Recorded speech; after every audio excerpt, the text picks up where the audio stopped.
Feroze Azeez joins us this Monday morning to just help us understand what should investors really expect this week, because this week is a week which is replete with data which is likely to come in, and one big data is going to be India's Q2 GDP numbers, which are going to be announced, the Q2 GDP numbers which are going to be announced on Friday. But of course, the much awaited India-US trade deal, no news forward on that. Feroze, what should investors look at this week? Good morning, Kartik. I personally think this week, of course, the data, especially the GDP data, like you rightly pointed out, is going to be one of the triggers, but that's going to come at the fag end of the Friday, week. yeah. So there is going to be range-bound activity whenever there's large data which is supposed to be expected, or large triggers are expected to be coming in. One thing which markets clearly have shown is a range-bound activity. So that's one thing which you can expect out of a week like this. Second point is, I think, of course, the drop in the rupee value signaled not a positive sign for the trade deal, and that's why there was some nervousness in the rupee market. Right. That's point two. Point three, I personally think you should not be short in this market for sure, because shorting could be for those people who like to dabble in derivatives. Being short at these times might pay off, but the odds are lower. And if the odds are lower, and if there's so much so much selling already there in the index futures from FIIs, it's always scary that any data can trigger a short covering, and you don't want to be caught on the wrong foot, because 88% of FIIs as of Friday are short in index futures. They are light on the cash market. DI is sitting on cash to deploy. So I would always, like I've told you from 22,000, Kartik, of Yeah. Nifty, that market is going to be having a gravity upwards than downwards. All right, a gravity upwards than downwards. But do talk to us about the weakening rupee. What does an investor make of this? Because does it not make investing in the Indian market that much more affordable and the returns that much higher for global investors? But the data is that FIIs, FPIs have been pulling out. In fact, in the month of November, the first 21 days of November, again, we've seen about 3,800 odd crore rupees of cash which has exited the Indian market. Yes, Karthik, rightly pointed out, October had become a positive month with, if I'm not wrong, $1.5 billion inflow in dollar terms. And November, again, some trickling money out is there. But I personally think that FIIs are so light that they don't have much to sell. Active FIIs, passive FIIs can't sell, because they need, if Vanguard has to sell a specific stock in NSE small cap 250, he needs to get trillions of dollars of redemption for in his world stock index fund to sell this small stock in India. So I personally think passive guys are not discretionary money managers. So active guys have sold. So there's very little selling. I personally think this financial year could be one of the last financial years where FI can exit money from the listed space. Of course, they've been doing a lot in the unlisted space, and the OFS or the IPO market, quite a few private equity funds have exited. That will continue.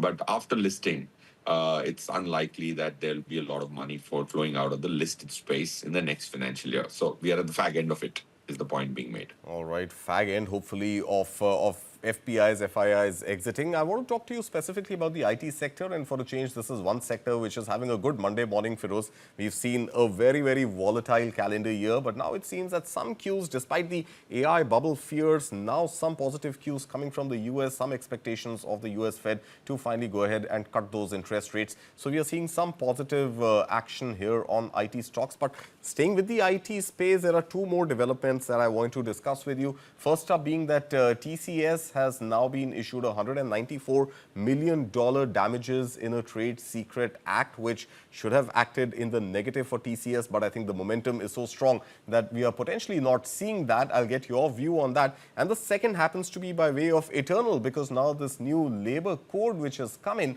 is this going to entail higher employee costs and higher overall costs, operational costs for Swiggy, Zomato, and all these players, given that they'll have to treat gig workers pretty much in the same light as formal workers? Yes, Karthik, let me take these two very large questions in one by one. One is, of course, on the IT side, there's a fundamental negative correlation which Indian IT has thrown up with, especially the US IT. Generally, we would see strong correlation, but the correlation broke when the entire Indian IT space lost the innovation rally, which it was never a part of, or never positioned to be, or nor has they created that kind of shareholder expectation. Of course, when you speak to any FI, says Indian IT has lost the race and they've not participated in the AI frenzy. I personally think whenever there is some degree of fear of AI frenzy, IT stocks of India could do better. It's basically negatively correlated over the last 1.5 years, then positively correlated. That's one.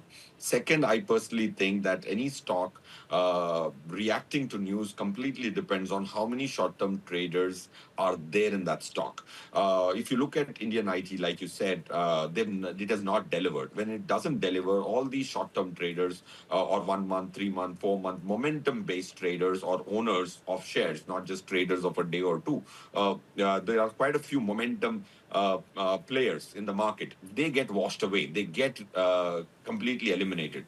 No IT stock, or if I'm not wrong, no IT stock is there in NSE 500's Momentum 50 index.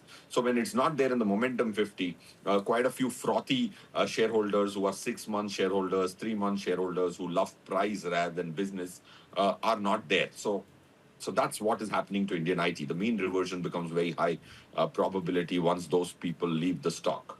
All right. And that is, of course, one part of the story. The other part is expectations of the US Fed to cut the rate again by about 25 basis points. Is that something which is going to augur positively for the Indian IT market?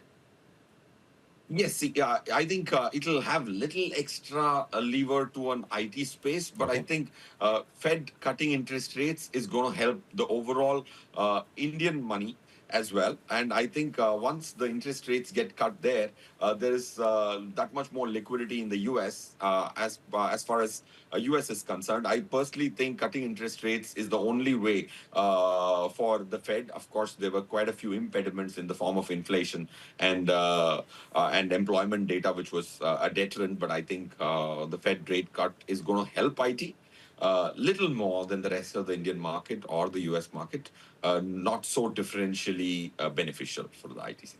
All right. And now talk to us about, let's say, companies like Eternal as well as Swiggy with the new labor code now announced coming in, higher operational costs for these companies. What should investors make of it? I think one is quite a few labor-intensive listed companies will have an impact. Okay. It'll also depend on the implementation of the reform. But are these dramatic reforms? The answer is a big yes. Having limits on per week, per day in terms of working hours will definitely contribute to cost escalations, largely for businesses which have greater than 50-60% of their total cost to labor. And I think all these tech-driven, labor-intensive companies like you just mentioned will have an impact for sure. But I think the short-term impact is going to be more of demand and supply on their stock. But I think the long-term impact will need to be deciphered of how they maneuver. There is going to be innovation from the companies. I think Indian industry has been reasonably innovative. Yeah. So I would want to see what people pull off their bag before I can conclude what kind of profitability damage this could create. All right. I like the term innovation being used in this context, Feroze. I also want to talk to you about a new sort of story which has emerged, and this is the rejig of Sensex, which is going to happen on December 22nd, if I'm not mistaken, where IndiGo is going to replace Tata Motors. Now, Tata Motors stock, as we are looking at it right now, is already down about 1% or so. But overall, the advantages of index investing likely to now accrue to IndiGo and perhaps Tata Motors. The stock has been under pressure. The company has demerged two separate businesses. Now, overall, more pressure on Tata Motors, not just the commercial vehicles, but not just the passenger vehicles, but also the commercial vehicles. I can't comment on a specific stock, Kartik, but I can tell Talk you to us I'm bullish on all. about just index investment advantage. Is that likely to accrue for a few companies and become a disadvantage for the others? Yes, definitely, Karthik. If you see, Eternal got included. I'm now just Yeah, giving you data, not an opinion. You yeah. look at the behavior of a stock after it gets into an index like a Sensex and a Nifty, it's going to have an impact. If there are 20 constituents in Nifty which suddenly become a part of Sensex, that change does not impact too much because if you look at the 9 lakh crores of EPFO money in index, which is Nifty and Sensex both, but there are about 11, 12 lakh crores of ETF and index funds which are there, and 90% of that money is in Sensex and Nifty. If there are two kinds of changes you would see, one change is Nifty to Sensex inclusion, hardly any difference because most of them track Nifty. Not that there will be any influx of substantive influx of money when that change happens. But if something came into Nifty, that's something which is not ignorable at all. But don't wait till it gets into Nifty, is what I tell traders or people who are actually intrigued by impact of stock price by inclusions in indices. You Right. always have to front predict it. It's very easy to predict who will be a part of Nifty and Sensex because the formula is given on NSE's website. So most of the four changes which happened last year in Nifty were predicted at least 2 months before by a small little algorithm we wrote. All right, Feroze. I also want to talk to you this morning about the oil sector, especially Reliance Industries, ONGC. The fact that that there is now this final offer that Donald Trump is saying, which is on the table, a 28-point peace deal agenda for Ukraine. Some potential hopes of peace finally between Russia and Ukraine. Is that going to have any impact on the oil market, given the fact that in any case India has stopped buying oil from Russia? Overall, is that going to lead to some stability in oil prices if Russia gets formally included back into the oil market? Yes, definitely. I think that'll have a reasonably long-term impact on global crude oil prices. One. Second, I think that the Indian, at the juncture we are in, especially in oil and natural gas kind of sector with the listed space, especially those nifty stocks, which I think are about 3.5%, 5% weight, 3.5 to 5% weight, depending on what prices are there on those stocks which are included in Nifty. There will be a positive impact in the long run because mean reversion has been awaited. They have done very badly in spite of a great growth in earnings. Right. I also wanted to check with you because we are now almost at the end of this calendar year. It's been more than a year since the stock markets had hit their lifetime high in late September last year. But right now, as things stand, and if this positive momentum were to continue, we're just about 600 odd points on the Sensex away from the lifetime high. On Nifty 50, we are just about 200, 250 points away from that benchmark, that sort of pinnacle of the index. Do you think this calendar year, end of this calendar year, we will see markets touch that high note once again? Yes, Karthik, it can touch a high note or even higher. That's not something which is a low probability. Even it's a high probability event. Markets can do whatever they want. So I think it's all about not about certainty of what I think. It's about more of probabilities of what could transpire. So I personally think, given the kind of equation we have today, I think re-establishing peaks or creating new peaks is a higher probability, 90% probability or 85% probability event. But there is 15% chance for the other side anyway. But I personally think, like last year, same time, you look at the long positions which FIIs were sitting on index futures were 91, 89 to 91. And that's when I said the markets need to slow down. What happens is people have a static view for a year.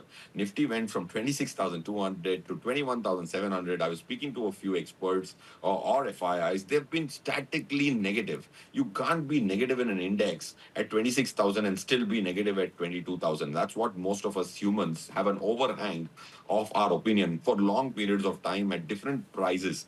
So I was equally bullish at 22,000 as much as I was saying that the mass market will grasp for breath last year. Just looking at a simple data of index futures, long positions of FIs was upwards of 85%. Those are definite indicators of market will now take a pause. Now, on the current side, we are back to the same levels of Nifty almost, but the FII index futures is just the opposite of what it was a year back, 88 short. So that's why I said the beginning of the show, gravity will be upwards. All right, gravity will be upwards. And let's hope that by the end of this calendar year, we will have markets race back to those previous levels. This morning, thank you so much, Feroze Azeez, for joining us and for your time.